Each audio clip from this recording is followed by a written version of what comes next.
I notice a lot of clinics feel that getting women up to total testosterone 150 to 200 or 250 is very common practice. In my opinion, it doesn't make sense to go that high, but I know why a lot of clinics do it is because that's when women feel awesome. But it is, in my opinion, that they're using testosterone to achieve this improvement in energy and brain fog usually. And it's overriding the other category that can also improve energy and brain fog, which is weight loss and insulin resistance and inflammation. So I feel like these clinics are trying to make the woman feel better without saying, hey, by the way, in order to also feel better, you need to lose weight. Yeah, I wanted to find out what is considered optimal for women on the testosterone. I know this is off subject a little, but Oh, it's a good question. Good question. There really isn't. That's the answer, right? So I'll definitely expand on that. I think with men, it's much more clear testosterone therapy and testosterone levels. The concept with good TRT therapy for men, testosterone replacement therapy, is getting a man up to optimal levels of what we used to have 50 years ago. So there's also the concept with testosterone replacement therapy and hormone therapy for men and women, which is also lowest dose possible, focusing on improvement in symptoms. So I would say that's also important to consider for both men and women. But with men, we have better ranges. With women, it becomes a little bit more confusing for sure. And when we talk about estrogen and progesterone, that's very straightforward.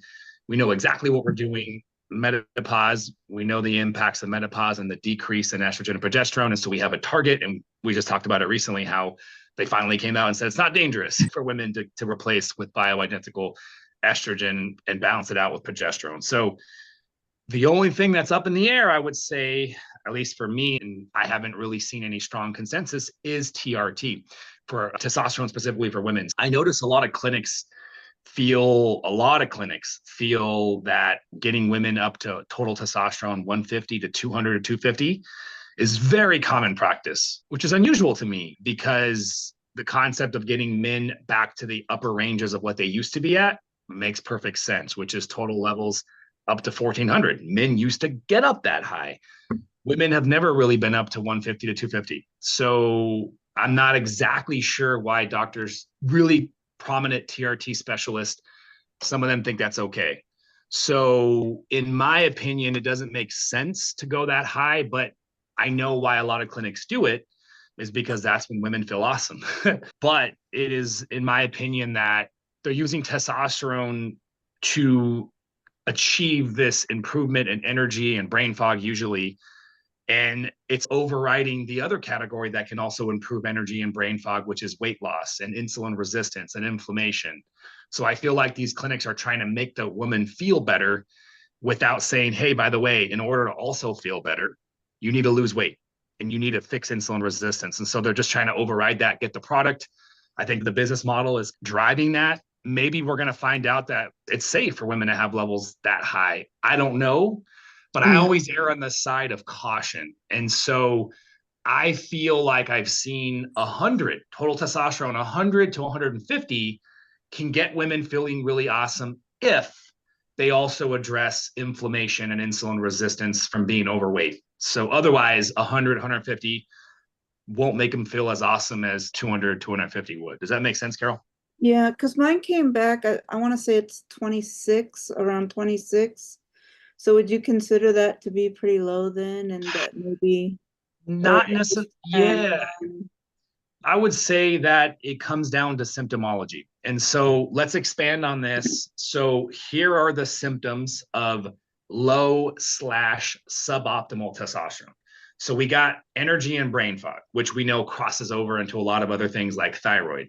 But outside of lower energy brain fog, the testosterone specific symptoms, suboptimal, would be increased anxiety, increased depression, lower motivation, lower confidence, lower sex drive, lower responsiveness to workouts, where you're like, I used to be able to build muscle, but I don't seem to build it as well. Very low testosterone for men could be erectile dysfunction. So those are like the testosterone specific symptoms. So if you have half or more, that is a bigger indicator to me that 26 is something that we need to improve. But if you're like, no, I don't have any of those symptoms, I wouldn't add testosterone at 26. Does that make sense? So we're more concerned about symptoms. I have been dealing with those things. I'm trying to assess whether they're getting better with the weight loss or not. Yeah, and I'll tell you, brain fog and energy, those are the ones that will get better with losing weight, with improving insulin resistance. But some of those other ones are pretty specific, like the sex drive, the confidence. Those will get better a little bit because when you lose weight, testosterone will go up a little bit, but not much. So outside of brain fog and energy, if you really have issues in those other categories, that's a testosterone thing. And improving your testosterone, because 26 isn't like completely depleted. You have testosterone in your body. Is there room for improvement? Absolutely. But if you're not really feeling those symptoms, then I wouldn't worry about it. So do you feel like you have a lot of those symptoms? Yeah, I do, but I don't know the degree. Maybe I should just try to lose some more weight and see if any of this stuff improves. I don't know. Like I said, brain fog and energy has more room for improvement from weight loss and insulin resistance improving and inflammation improving, which is what we're doing with flow. But the other ones, the other rest of the symptoms, not so much. Yeah. So you got to look at those symptoms and if it's a And lot of these. those are definitely lower than they used to be, for sure. Good. So yeah, no, the other ones that you were saying, the inflammation or the brain fog and energy. No, the other ones that you said, confidence, the sex drive, motivation, yes, anxiety, depression, those are getting a little better so far from. No, those like over the years have gotten worse. Gotcha. Then you would be somebody that I would say based off, because we're already making progress with the other side, right? Your health, your weight. Yeah. So the fact that you're making improvements there, but these symptoms are still there, that communicates to me a possible need to optimize with testosterone. And this is a good conversation for you all to listen to, because understanding how hormones play into the overall health pool, they have their own symptoms that they affect. At the base of it is insulin resistance, being overweight, losing body fat, reducing inflammation, improving insulin resistance. We know how important that is for our health, and that will positively impact energy and brain fog. But then we also have thyroid, we also have testosterone. And so we have to understand that these are separate with some crossover. So I would definitely say like motivation and like that has really taken a dive. And I'm doing the thing that I have finally reached like the pinnacle in my career of doing what I love doing and still have this motivation issue. No, for sure. Yeah, that to me, you're speaking testosterone need. Like you are speaking to me. Yeah, because if you're like, I should be excited about this, but I'm excited about the concept, but then there's a block. That to me speaks testosterone, just so you know. So that might be something for you to explore. Okay. All right, Dawn. I actually just wanted to add to this conversation because I've been on testosterone pellets for years, but I worked with a clinic that treated symptomatically, and so probably had me pretty high and pushed to that like 150 limit. And I just recently went to see a dermatologist for hair loss because I've been struggling with hair loss before weight loss. And so make sure that if you are going to do the testosterone, like work with somebody, Dr. Jones, that gets it and treats responsibly, because the testosterone at those levels in women actually contributes to the hair loss. So now I've got my dermatologist going, like, one of the treatments that we would prefer to give you, we won't even give you because it's just counterintuitive because you're putting too much male hormone in your body. So now I got to go back and really work with my clinic to be like, I actually want to lower the testosterone. I've done enough lifestyle changes that I don't need to be that high.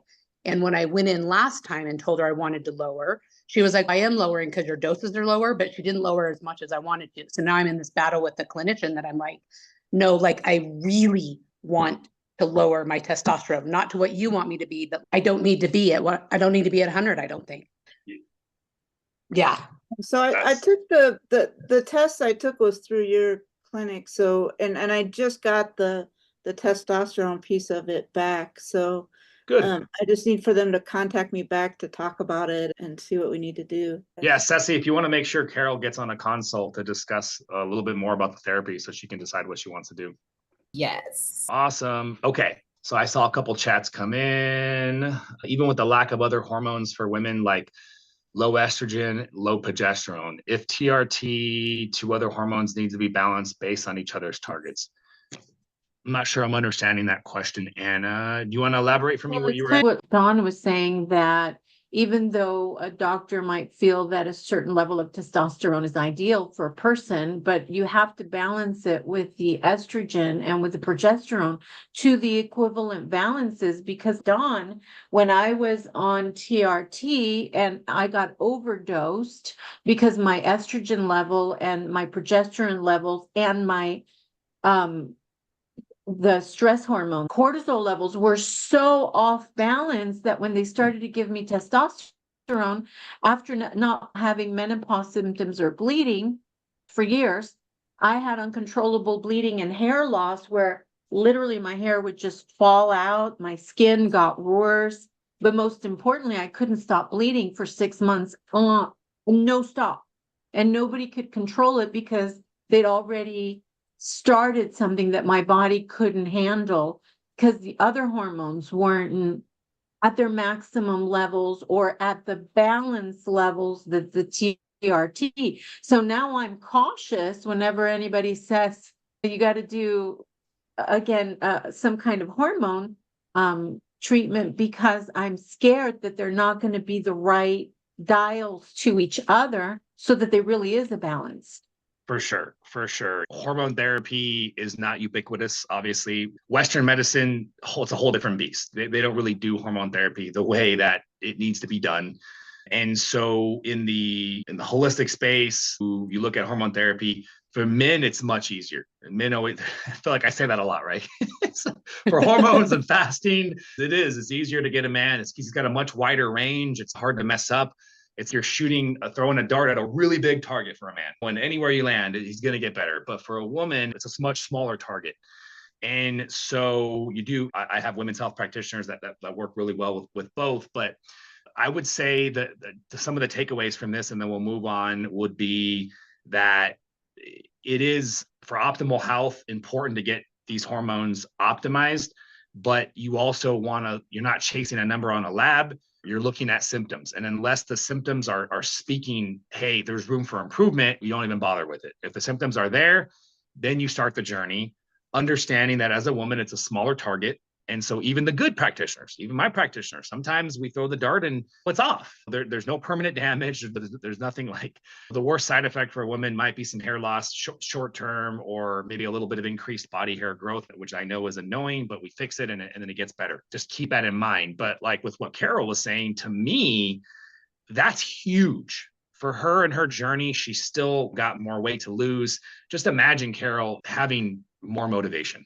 What would that do for your weight loss? What would that do for everything? Not just your quality of life, but your ability to execute. And so that's where there's a lot of synergy between all of this. And so, yeah, I look forward, Carol, to seeing what you decide there and what an impact that makes for you, and you can share with everybody else.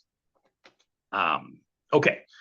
So Christine, thoughts through this program? Is thyroid medication required if there is nothing wrong with the thyroid? No, not at all. So we do BHRT therapy, obviously, which we do thyroid. Thyroid can be its own program with us, or it can be part of BHRT. Now, as part of a FLOA Warrior, you get free thyroid management. So that includes the labs, that includes medical oversight. During the however many months of coaching of Warrior you get with us, you only pay the prescription. But that would only be if there's an indication for it, based off labs and symptoms, and you decide you want to do that, which I strongly recommend you do it. If we tell you need it, I want you to get good results. And so I would absolutely encourage you to do it. Christine, yeah, we would tell you if you needed it. I've been taking naltrexone, but it really makes me nauseous. Now, just to be clear, when you're saying naltrexone, you're talking about low dose naltrexone, right? Yeah. Perfect. Through us or someone else? No, through you. Okay. It makes me so nauseous. Oh my gosh. I can you barely handle it. Yeah. How many weeks have you been on it so far? I think a week and a half, and I'm just like, I can't even, sometimes I can't even work. I'm so nauseous. So I can't even eat. I got broth but it's just really nauseating. Have you, Ceci, let's get Christine set up with a call with Heather and the medical team so that we can potentially titrate that dose, because anything, you don't have, there's no point of you taking LDN if it's causing you that much discomfort, right? LDN is supposed to aid, it reduces inflammation. I know it's still doing that for you in the background, but it's not worth it if it's that bad. Is Maybe it normal to be that nauseous? No, not at all. That's what I'm saying. Okay. It can happen, but Yeah. nausea is much more common with the GLP-1 than it is LDN. Mm. Ceci will make sure you get set up with medical, but you have that phone number, so you can text them as well. Let's get you on the call with Heather so she can work with the providers and figure out if you need to titrate the dose or mess with the dose. Yeah, the AOD is helping. Would that cause any problem if I'm mixing that? Because I'm on the GLP-1 and the AOD and that. Is the combination maybe causing me to be so nauseous? I don't know. AOD is like most pure peptides that are not adulterated. And so peptides that match the ones in the body, like BPC 157, TB 500, AOD, which is a fragment of the full one of growth hormone, very low side effect profile. But once you start getting into medications like naltrexone, like GLP-1s, you hear people call GLP-1s peptides, but I call them peptide drugs because they are modified. The naturally occurring GLP-1s in the body are not this strong. They've attached half-lives to these GLP-1s to make them last significantly longer, which is why they have the list of side effects. And so anytime you're playing with medications, there's always, and then combos of medications, yes, even these ones, which are much safer than most meds, you're always playing with things. And there's no research of GLP-1 and LDN together. Just let us know. We'll try a lower dose and then go from there. Because you don't need to be suffering like that. Okay. Fantastic. NAD, I have that on the list to get to today. Is there any other treatment for thyroid other than taking thyroid med? Yes, there is. So in a functional world, there's doctors that'll try to treat thyroid with no medication. You guys have heard me talk about the difference between functional and Western. And I think they're sitting there and looking the other way when they should be looking with each other and finding a middle ground. So meaning when we talk about thyroid, yes, there's supplements to help thyroid, but there's just individuals who are so depleted where if you're only using supplements, it's like, good luck. And that's how I feel about weight loss. Trying to use supplements that are natural GLP-1 stimulators is just a very futile effort when you are struggling with heavy amounts of inflammation and insulin resistance causing massive food chatter. So yes, there are supplements to help your thyroid, Carol, and they're worth trying if your optimization needs aren't that high, meaning if your thyroid hormones are very low, get on the hormone because we got to move the needle. We want to get some progress necessary. So yeah, I'm already taking the thyroid. I didn't know if in addition, if there was anything I could do to help my thyroid. Gotcha. Like, yeah, no, for sure. Are you doing thyroid with us or someone else? Yeah, with you. Oh, okay, cool. So then whatever we have you on for MP thyroid, that's good. So you're solid there. If you are enjoying watching these clips from my coaching calls and my community guys, I have thousands of like-minded individuals who are kicking ass. Click that link, I'll put it in the description of the video where you can set up a free consultation to discuss exactly how my individuals are achieving lasting weight loss utilizing microdosing and intermittent use protocols. Now, back to the video. Okay, I take raw desiccated thyroid. Fantastic. We're a big fan of NP thyroid, Armor thyroid. When we take a break from AOD for that month, what would you recommend taking? Totally your call, Scarlett. You could take a break from all aids and just keep up with the GLP-1, or you can add something in between, right? It's always a financial thing. So if you're wanting to keep the progress going as maximal as you possibly can, you could alternate AOD with one of the growth hormone secretagogues like Samorelin, Testosterone, or CJC 1295 ipamorelin. So the CJC is the one that we still have that, like AOD, it's been banned by the FDA, but we still have it. So I wouldn't even consider Samorelin since we still have CJC. So your two options of growth hormone peptides, which will do a little bit of what AOD does, but it'll also do a few more things like supporting muscle mass, supporting healing of the body, would be the growth hormone secretagogues. And I would be looking at the CJC 1295 ipamorelin combo or Testosterone. Testosterone is more potent. It's got more belly fat burning, which I know sounds awesome. Everybody's, I want to burn belly fat, but that one's more pricey. CJC is still really good. So keep that in mind. Or you can do nothing. I'm not saying you have to do one of these peptides, because we know peptides are pricey. But if you're asking me, hey, I want to keep maximal results, that's how we keep maximal results. Or you can consider MOTS-C. I've talked a little. MOTS-C is its own. It's in its own category, where you do a cycle of MOTS-C to upregulate the mitochondrial function, and it's like a bit of an investment that you can do at any point to just improve overall mitochondrial efficiency. And that reminds me, Don, make sure we connect. I want to get an update from you later on how that's going. So, Veronica, are we supposed to be taking a break from AOD? It's a good idea to take a break for most peptides, and that's just based off of anecdotal observation that there's a potential for some receptor site downregulation, some resistance. Most individuals in the peptide space will talk about some sort of breaks, but no one knows, right? How much, how long. And so just erring on the side of safety is why I also am a fan of doing a break. Every 3 to 4 months, taking a month off, I think is fine. So same with CJC, because those growth hormone peptides, we're not running those 7 days out like AOD. That one's always been 5 days on, 2 days off. So with that 5 days on, 2 days off, you can run that straight. Or you can still take a month off every 4 to 6 months. But keep in mind that the CJC hormone ones, the growth hormone ones, you already have that 2-day break every 7-day cycle. So do you suggest tesamorelin on the AOD break? So tesamorelin or CJC 1295, both great options. Just tesamorelin's more pricey. That's the only difference. Tesamorelin is literally FDA approved for burning belly fat. Just so you guys know, tesamorelin is FDA approved for dystrophy, specifically in HIV patients, but off-label it's used, and it does have a more potent belly fat burning combo, which is why everybody gets really excited about that one. It's a budget thing.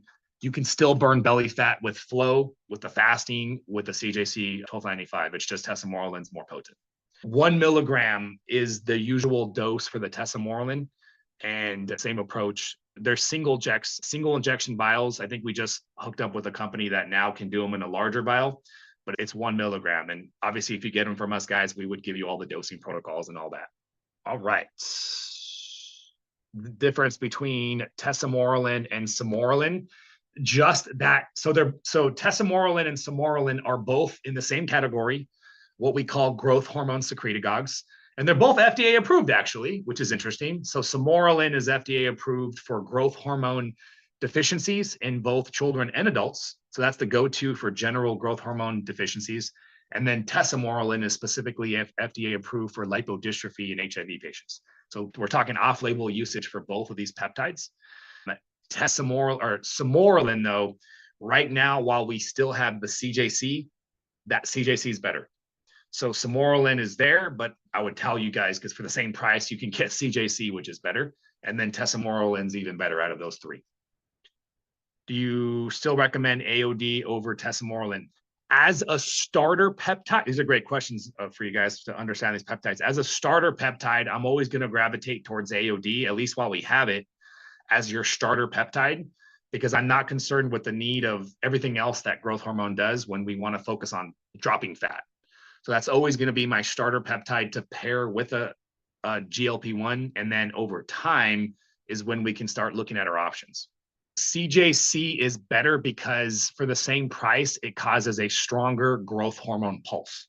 And that's what we're talking about. We're talking about when we say growth hormone secretagogues, we're talking about various peptides. And I mentioned 3 of them: CJC, samorelin, tesamorelin. All 3 of these, what they do when you inject them is they cause your pituitary gland to dump out its own growth hormone. So which one has a stronger pulse on the pituitary gland to cause it to dump more?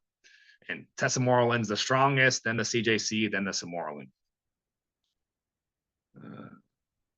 Since there's a possibility of AOD going away, yes, you can. I thought the AOD, the CJC, was going to be gone a long time ago because that's on the FDA website saying it's banned. So that's between the compounding pharmacies and the FDA, and I have some pretty confident compounding pharmacies. To quote him, he said, "Let the FDA knock on my door." I thought that was really funny, but he feels comfortable with where he's at. No, he's a good guy. Basically, they're going to give him a warning letter and then he's going to stop. It's just, we don't know when they're going to do that to him.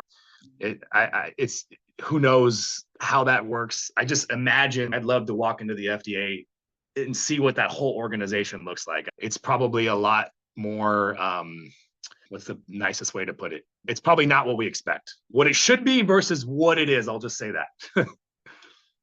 I remember seeing you did a video. So Veronica, make sure you just reach out to Ceci and we can get you set up for any consultation to stock up on whatever you want to stock up on.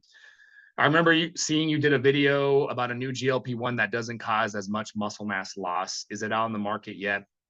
So no, the only GLP-1s on the market right now are semaglutide, tirzepatide. We talked about tirzepatide being off the market soon. That's a separate conversation. We talked about that.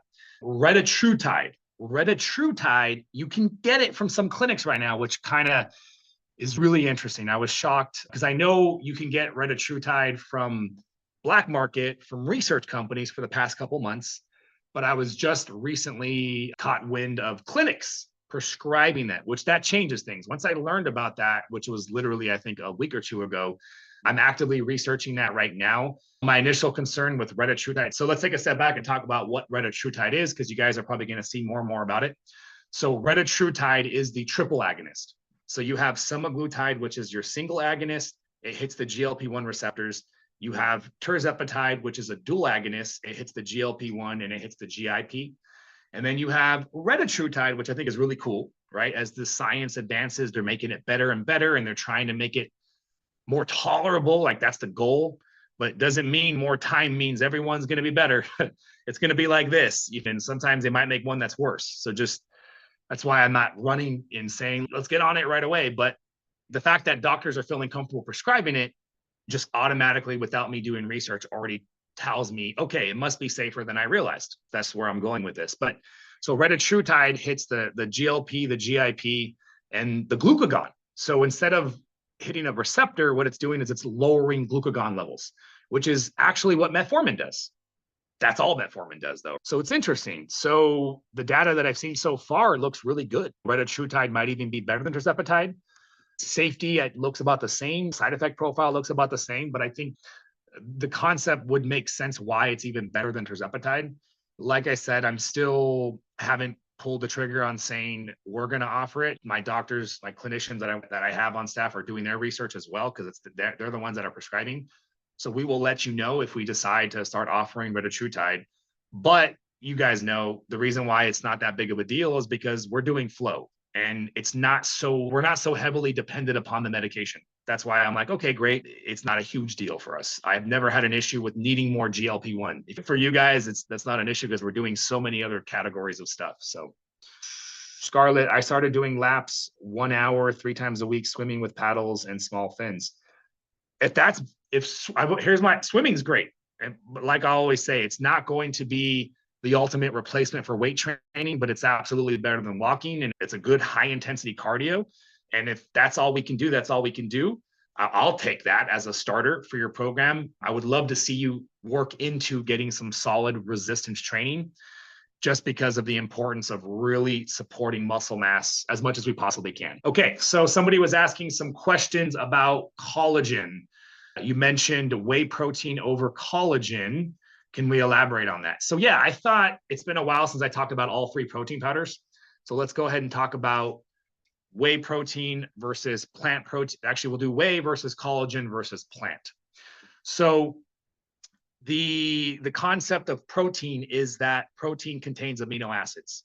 Amino acids are the building blocks of tissues, the building blocks of our muscle mass. So there's a concept of complete protein versus incomplete. So it's important we understand that, because it does play into the different proteins that we're looking at consuming. So complete protein means in order to even understand that, we want to take a step back and understand that there are essential amino acids and there are non-essential. So amino acids are the building blocks of protein. We have essential amino acids and we have non-essential. All we need to know is that your body can take the essentials and it can make all the non-essentials. The essentials are called essential because the body can't make them. So we got to understand that it's the lack of consumption of all essential amino acids over enough time, a human would die, because eventually we wouldn't have enough tissue to support life itself. So your body will do everything it possibly can to recycle proteins, and that's what cellular autophagy is. Relating it to fasting, guys, the lack of consumption of those amino acids is what triggers your body to get into cellular autophagy, which is one of the amazing benefits of fasting, where your body goes, whoa, no amino acids, let me start recycling. Let me break down all the broken parts and the organelles of the cells and clean things up, because I need amino acids for my essential nutrients. And now we're combining the concept of amino acids and bringing it back to cellular autophagy, so you guys can make more sense of why fasting is so amazing. Getting back to protein, so we need essential amino acids. All meats that we eat, all animal product proteins are going to be a complete protein. You probably heard the concept of vegetables and fruits having, mostly some vegetables, having some proteins in it, having some amino acids in it. It's true, but most of them are not complete proteins. That's the difference. So an example that you might have heard is rice has some protein in it. Beans have some protein, but individually they're not complete. So eating rice and beans together make it a complete protein, and fiber and carbohydrates alongside with it. But just giving you guys that concept. So complete protein is going to yield a better response to your muscle mass. Incomplete protein isn't bad, but your body will take the amino acids and store it, and it'll search for the essentials that are missing, put it together, and then build muscle mass. So eating incomplete protein doesn't mean it's a waste of time in terms of muscle mass, but your body it's not complete. So it has to seek the other essentials in order to then support muscle mass, either build it or support it. Okay. So we understand essential versus non-essential. We understand the concept of what amino acids are. So now let's talk protein sources, because there's three main ones. So whey is hands down significantly, it's a pretty big difference. Some of the newer research looking at whey protein and muscle growth, it's pretty potent. So whey protein has the most anabolic effect. Anabolic means growth, stimulates the mTOR pathway, and it's very supportive towards either building muscle mass or protecting, which you guys know how energetic and enthusiastic I am for you guys to do that. So if you're kicking ass in the gym, it would be silly to not give your muscle mass the vital nutrients that it needs. And so whey protein would be very important. Even if you guys heard me say, I always rather you get your protein from food as much as possible. But let's say, for example, you are in an actual muscle building phase. So we're beyond weight loss, you're near your goal. That's where I would actually say, even if you're eating enough food, I would want you to add whey protein because of how potent whey protein is at building muscle mass. So just to give you an idea. And the reason why whey protein is so important is because of something called leucine, this very specific one amino acid, which is part of the branch chain amino acids, and that's very effective at building muscle mass. So whey protein is always the most ideal. Sometimes you have an intolerance to whey or dairy, so you can try whey isolate. Sometimes that helps because whey isolate removes some of it. Some people can tolerate whey isolate that can't tolerate whey, and then some people can't tolerate whey isolate. So if you can't tolerate either one, whey is not an option for you. Okay, so now let's flip over to collagen. I've become a lot more excited about collagen lately, although collagen protein, I've always told you guys for a while now to get one scoop, 30 grams, but it was really nice to see some really good data come out supporting the skin rejuvenating effects of collagen peptides, like really good randomized controlled trials. And as somebody who started a skincare routine like 6 months ago, it was really interesting to see how there's really good data behind just a simple 30 grams of collagen peptides. Somehow, and they don't know how, somehow the collagen peptides know how to go to the skin and repair and heal skin, including the youthful appearance, which is pretty amazing. But not only do collagen peptides support skin and youthful appearance, but they help for hair, they help for skin, for nails. And so really good data behind collagen peptides' ability to do that. And like I said earlier, collagen peptides, I was talking about incomplete protein. So collagen peptides are an incomplete protein. They're missing a lot of leucine. So on their own, very weak for muscle growth by itself. Like I said, your body will take those amino acids And once it gets leucine from anything else, bam, it's not like the collagen was a waste for muscle growth, but I wouldn't rely on collagen peptides. I think collagen peptides, 1 scoop a day is all you need. And the rest of your protein should come from other sources. And then finally, the third category would be plant. And there's a few different plant protein products that have pea is usually a common one, but there's a couple different blends and varieties, and I haven't tried them all. But the general consensus is plant sources, and they concentrate them and put them together to make them complete. So with the plant sources, if you look at the labels, you'll see a lot more fiber, you'll see a lot more nutrients, which is good. But plants are going to be better than collagen as far as complementing muscular growth, but they won't be nearly as good still as whey. So whey protein or whey concentrate, whey isolate is your king for muscle growth, but fiber or the plant-based is nice to get fiber, to get some micronutrients. And then collagen is its own category in the background, doing its thing for a different purpose. If you guys enjoyed watching this video, then you're going to want to check this one out. I get into a deep dive over GLP-1 medications, peptides, and lasting weight loss, guys. We'll see you later.